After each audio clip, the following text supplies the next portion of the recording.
Okay, we rolling now? All right, let's do this. Hey, it's another episode of Film Streak. My name is Rob, and let me just say, first of all, if you are checking this out for the first time, maybe I've met you recently, I've met some new people at some different things, told you about the podcast. Hey, thanks for coming by, thanks for listening. This is a thing that I do because I'm trying to watch new films and learn from new films. And I'm going to do this anyway. I'm going to talk to friends or family or just whoever about, hey, have you seen this? Have you seen that? And I've never seen it before. I've been meaning to see it all these years and finally got around to it. You know, that kind of thing. That's what this is. And sometimes I struggle with like how to find the right film to watch and then pair it up or gang it up with other films and, do these episodes. But this time I said, you know what? I'm just going to watch this one film and see what happens, because Martin Scorcese's Killers of the Flower Moon is an incredibly long film. And by that, I don't mean it's a marathon necessarily, but it is like 3.5 hours. And it is not a very fast-paced or frenetic type of film. It has its moments. But it is a film that takes its time, and it is telling a story that plays out over not necessarily a lifetime, but over a good amount of time. It's not a very condensed time frame that we're looking at here. And also the idea that this film got a lot of attention for not only the film itself and the topic and the subject matter that it was addressing, but also the cast. And also, like Martin Scorsese, he kind of said some things that rubbed some people the wrong way. And I maybe do or don't agree with him, So all those different reasons, it kind of makes this a film that is a little bit unique. Even just the fact that here's a filmmaker in his later years still doing interesting work, still trying to push some buttons and make you think, and also still entertain you. The fact that this film is, I guess the main thing is that it is addressing a very important, but also kind of overlooked and honestly kind of a scrubbed aspect of American history. I think that's really important. I think it's important to have a film like this. And I know there are other films that have kind of gone into this territory, but this one is so overt in terms of saying, look, there was an entire way of life, an entire culture that is kind of just been overrun and abused and in some ways forgotten. And in this film, that is the Osage people and the culture. And not only that, but just the part of the country that they were in. I feel like this is a film that is about a way of life and a part of the country that we just don't see films about very much, And maybe we do see them, but it's not like so directly addressed as this is important to this place. Here we have an interesting look at this culture and how it kind of intersected and crossed paths with developments in American industry and business and power and politics. And look, before I get too far into thoughts on the film, I mean, if you haven't seen it, this is a film that stars Leonardo DiCaprio, stars Robert De Niro, stars Lily Gladstone. Jesse Plemons is in this, but he kind of comes in like halfway. So it's really interesting to see, because this film is so long, there's so many different faces that pop up, and some of them are only relevant during certain parts of the story. And this film is about, essentially, Leonardo DiCaprio. He plays this character of Ernest, who is, I'm not really sure if he's dim or if he's dumb or if he's intentionally kind of misleading about his intelligence or his motivations. He just seems a little bit unaware. And It's not entirely so, but it feels like a thing where throughout this film, you're always kind of questioning, like, why is he doing what he's doing? Like, what's driving him to make these decisions? Because the main thing is he meets Molly, played by Lily Gladstone. And this is all amidst this dynamic of the native people, the Osage people, having so much wealth because of the oil, because of the land. And yet the white people, the community around them, is using its guile in a sense to manipulate that and to limit that and to really just exploit that. And you see it in little things that happen throughout the film. Like they charge the natives more than they charge other whites for the same product, whether it's like medication or food or supplies. Little things like that, you can see like, oh, wait a minute, you are taking advantage. And you're trying to justify it through whatever reasoning, but it's pretty blatant that you're just looking for this money. And of course, part of this dynamic is people like Ernest who try to just have families with the natives, and those natives end up dying because they end up getting killed. And then their territory, their rights, their property, their wealth is then turned over to the spouses. And it's one of those things that it's pretty insidious. It's pretty horrible, you know? And yet to address this part of history and the real wrongdoing of it, I think that's important.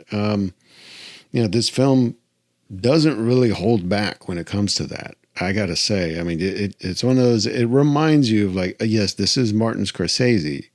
There are moments in this film that are just horrific because they kind of come out of nowhere and they're very pronounced. Like, when some of these people end up getting killed, it's hard to watch because it's so cold and there's no sentimentality to it.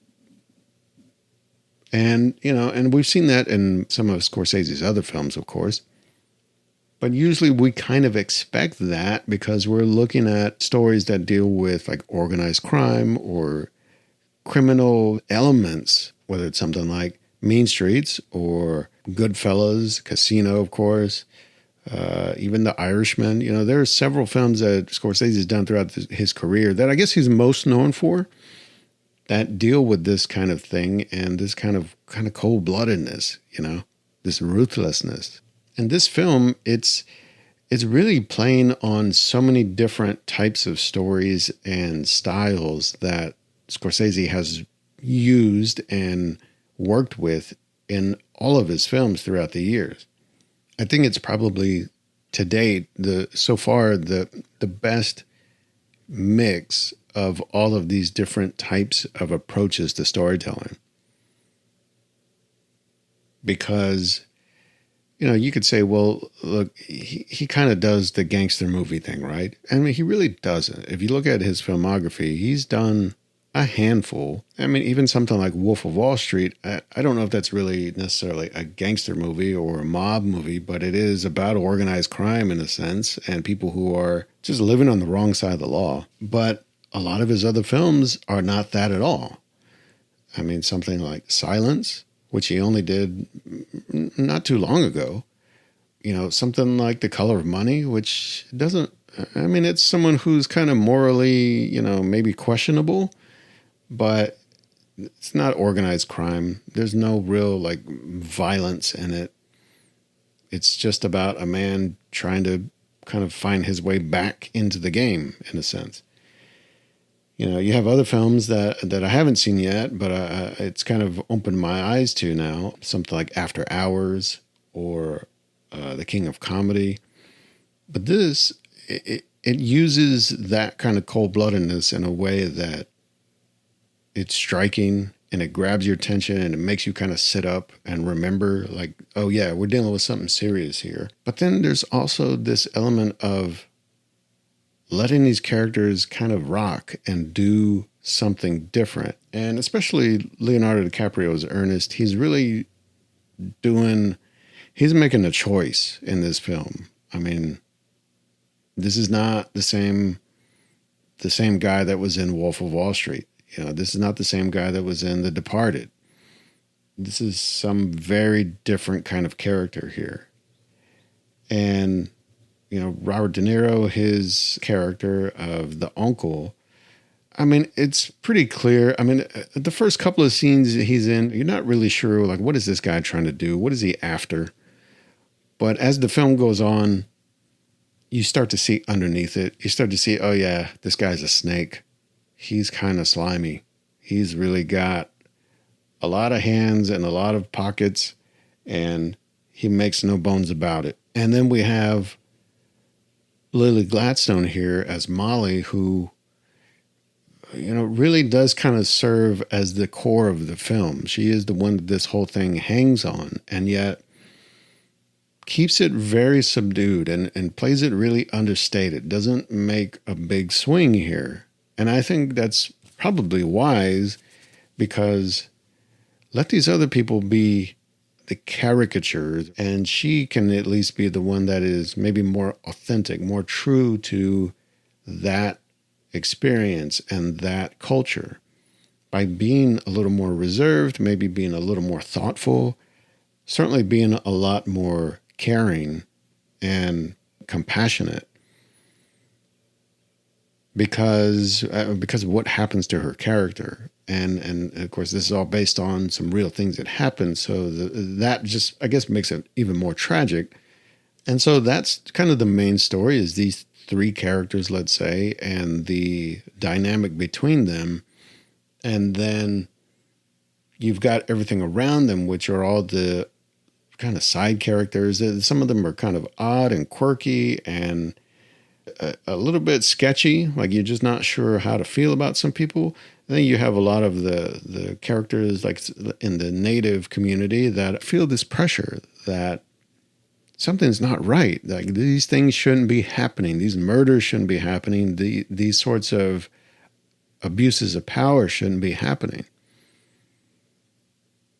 And so when we kind of see this dynamic play out throughout this film, I think it's one of those things that, this could kind of get really big and broad and go down a very typical road of the straight up just murder mystery kind of thing. It's like, okay, somebody's killing all these people, and now we've got to figure out who it is.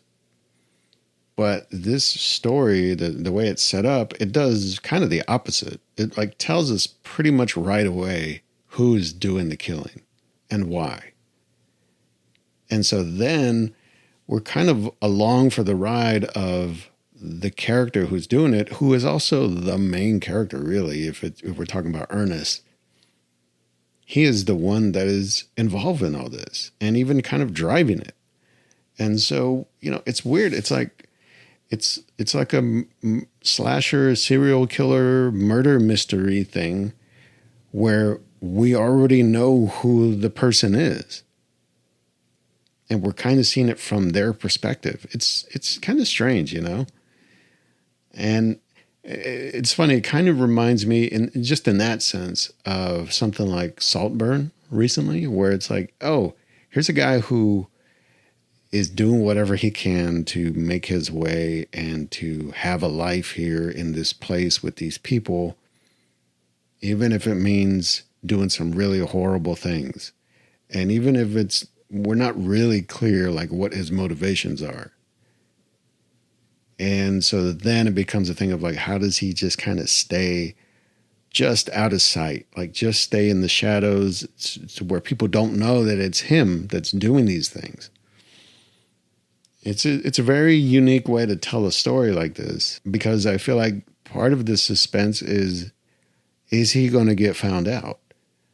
But then the other part of it is like, why, hey, can you just stop doing this? Right? So it makes for an interesting experience. And, I got to say that when the opposite side of that equation comes into the fold, which is Jesse Plemons, he plays like a federal agent from the Bureau of Investigation. I think that changes the dynamic some. And, I got to say, like, Jesse Plemons, for a minute, let me just say that this actor, I think the first time I saw him was in Friday Night Lights. And he was probably one of the better characters, Landry he played, but with one of the worst kind of subplots in the whole show. And that was unfortunate, but I think he's still recovered from it as the character. And, you think of that cast in that show, and it's like, I'm a little surprised, maybe not, but I'm a little surprised. Like, he's the one that's gone on to have the biggest and most varied career in film and even in TV, and just doing so many different types of things and roles, and always kind of making it interesting, not really phoning it in.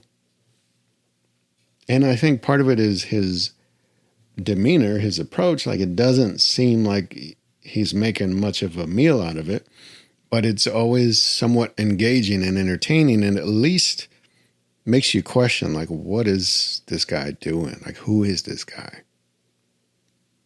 So, all right, sorry about that. Anyway, that's my Jesse Plemons minute. Otherwise, this film, it does something interesting too, and I don't know how much I want to really say, but if you haven't seen it, it's like the last 5 minutes of this film, it's such a left turn. I don't know how to really say it without saying it, because I don't want to spoil the surprise. And I've talked to a couple of people about the ending of this film that haven't seen it. And I try to, prepare them. I don't really know if that's the right word, but I know for me, when I saw the film the first time, because I've actually seen this twice now. Yeah, the first time I saw it, that ending, it totally broke my engagement with the film. I just didn't know what was happening. I didn't know how to feel about it. I didn't know if it just ruined or kind of wasted all this time that I just spent.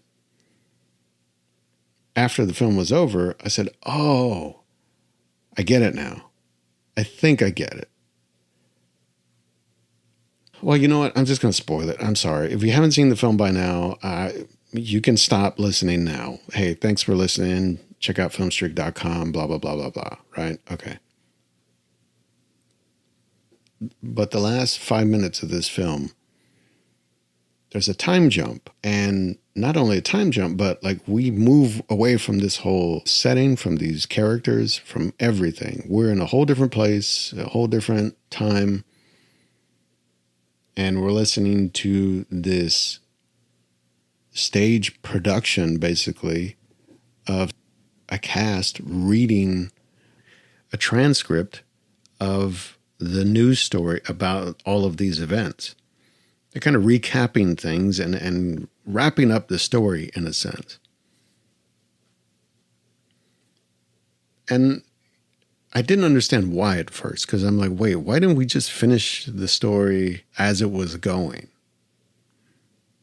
But I think part of the reason for doing it this way was it's not a matter of hey, we've been along on this ride with these characters and we're following their progress and their arcs. And then we kind of naturally just tie everything up in a bow, and then credits roll and we're done. And then you leave the theater or you turn off the TV and you kind of forget about it. I think the thing was that this moment in history that was pretty horrifying was forgotten, was ignored, was scrubbed. And this kind of recap or summary of everything by these other people that we have not seen at all in this other setting that we've never been to, I think it's directly pointing at that. It's kind of an indictment in a way of hey, this is how you put a nice little bow on this moment in time, and you don't really say what actually happened. I mean, you could say, I don't know if that's necessarily breaking the fourth wall, although you do have I tell you what, is it breaking the fifth wall? You know what I'm saying? Like, does it go even beyond that? Because not only do you have this whole change of where we are and what's happening, but then Martin Scorcese himself comes out on stage in this reading of this news report, and he finishes it. He reads like the last line of it, or the last few sentences of this report, and then he looks like right at the camera. And I mean, it's such a huge swing. It's such a dangerous, like, stunt cameo, right? It's like this is so risky, like, to do a move like this.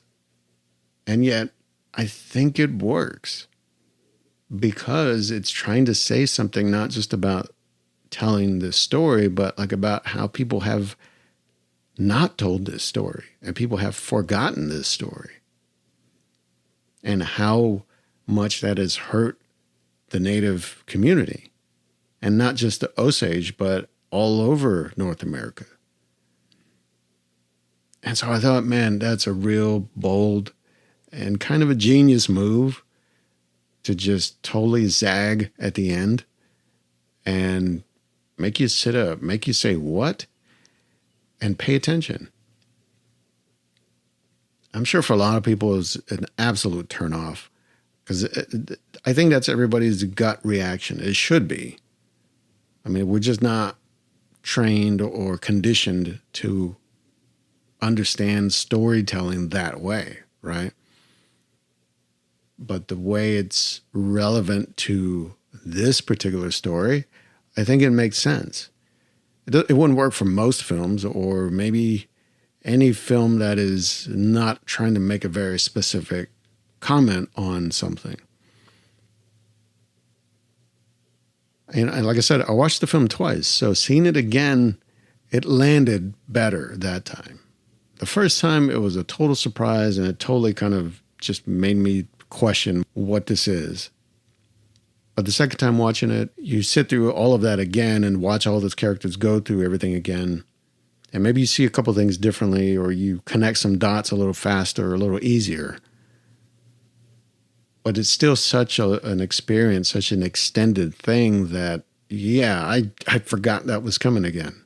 I forgot when it was happening. Which also reminds me, the other thing about this film that I mentioned at the beginning that it got so much attention was not only the film itself, and not only this amazing cast and their performances, but also Scorsese going out on a limb talking about Marvel films and those types of event blockbuster films, and how they're maybe not really cinema.